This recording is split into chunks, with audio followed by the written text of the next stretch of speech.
What's up, everybody? This is Mr. McCluskey, and today I'm going to explain to you what the different types of governments are. So let's roll that footage.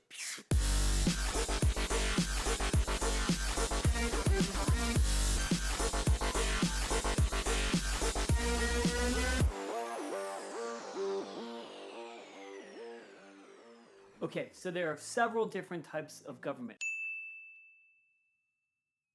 The first one that I'm going to talk about is anarchy. Anarchy is the absence of government. It's no government. This is a time period where if you think of like the purge, you know, people acting crazy, going around, you can basically do whatever you want with no consequences whatsoever. You could just steal cars, rob banks, but at that point the money would be useless because, well, there's no government to support that money. So when you think about it, the purge is a pretty good example. Or even The Walking Dead. The Walking Dead, no rules, right? Imagine your classroom where the teacher's tied to a chair and everyone's going completely nuts. No, there will not be any zombies during an anarchy. That's not what that is. But outbreak of zombies could lead to a form of anarchy if the government were to be, you know, eaten by zombies. The second type of government I want to talk about real quick is a monarchy. A monarchy is simply ruled by a king or queen. There's nothing more to it. If you're a king, you run a monarchy. If you're a queen, you run a monarchy. Now, you might be thinking like the Queen of England.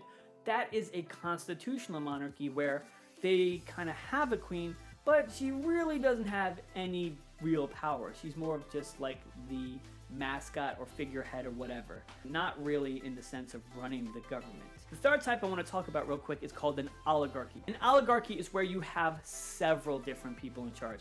It's more of a group, a few people, not like our Congress that we have today. That's too many people. This would be a specific set of few people who would technically have equal power. So imagine if we had like 3 presidents. It would be kind of like that. You're fired. Another form of government is theocracy. A theocracy is where a religious leader would hold all the power.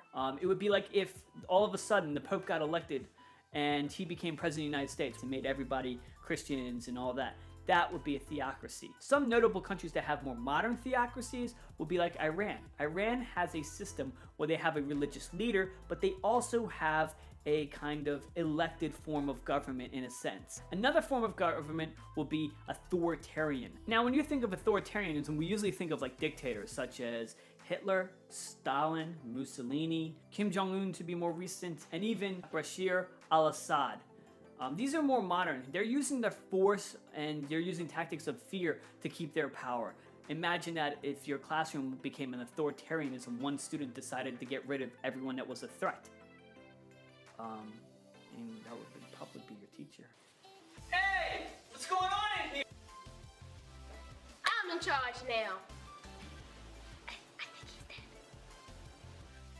It's probably not very good. The next form I want to talk about is democracy. Democracy is simply ruled by the people. Now, there are 2 different styles of democracy. We have a direct democracy, which is where all citizens have a say in government, kind of run the government. And then we have a representative democracy, also known as a republic, which is what we have here in the United States, where we elect people to represent us in the government. And that's all of the different types of government. That's it. Easy, right? Piece of cake. You're going to do fine on your test or quiz or whatever you use this video for. So, don't forget, click that like button, smash it if you want, I don't care. Hit that subscribe button, leave a comment below, tell me which type of government you think is the best or which one you would prefer to run, and I will see you guys in the next video.